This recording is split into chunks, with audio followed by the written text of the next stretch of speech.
Tuturuan ko kayo kung paano ipalit yung screen mo or yung keyboard mo. Punta ka sa Play Store. Tapos search mo ay Pinterest. Search mo ay Pinterest.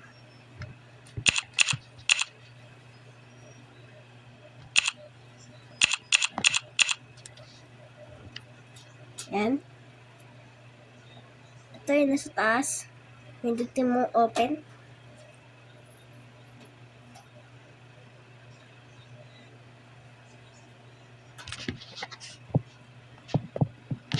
Tapos kung ayaw mo na mga ganyan, tapos gusto mo yung punta ka sa settings. Tapos, pindutin mo yung wallpaper and style. Ito. Pindutin mo yan. Tapos kung ayaw mo ng yung dati mong screen, pindutin mo yung change wallpapers. Tapos pindutin mo to. Tapos ayan. Pili ka dyan ng picture na mga pinicturan mo na gamit, pinicturan mo na mga kunyari ito.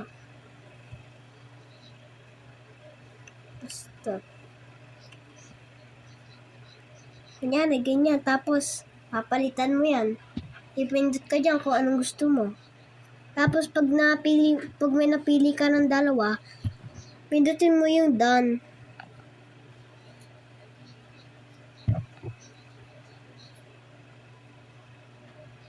Tapos, pindutin mo ulit ang done.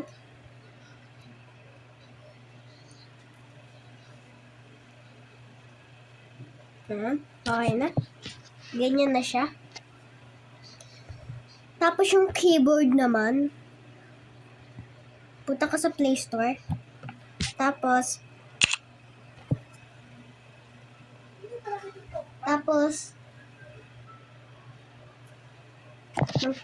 i-search mo Facemoji. Ayan. Tapos ito yung nasa taas. Open mo. Tapos kung ayaw mo na mga nasa baba, pindutin mo ang create. Tapos, pili ka dyan ng mga picture. Ito pipiliin ko. Tapos, picturean nyo. Ito, ang next. Tapos, pili kayo dyan kung anong gusto nyo dyan.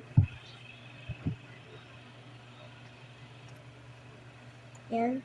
Kahit ano dyan, ito pipiliin ko. Tapos, yung keys naman.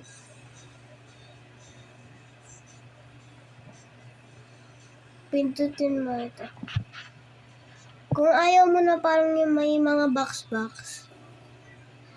Kung ayaw mo yung mga may box, wag mo pindutin yan. Ilampas mo na. Kung gusto mo may mga box, pindutin mo to. Tapos, yung lens naman. Pili kayo ng design. Pipiliin ko. Tapos, pili kayo kung ano nakalagay dito. Kung iba-ibang sulat. Yan yung mga ganyan. Pili lang kayo dyan.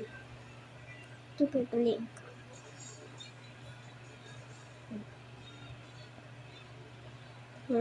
Tapos, yung swipe naman, pindutin nyo lang to.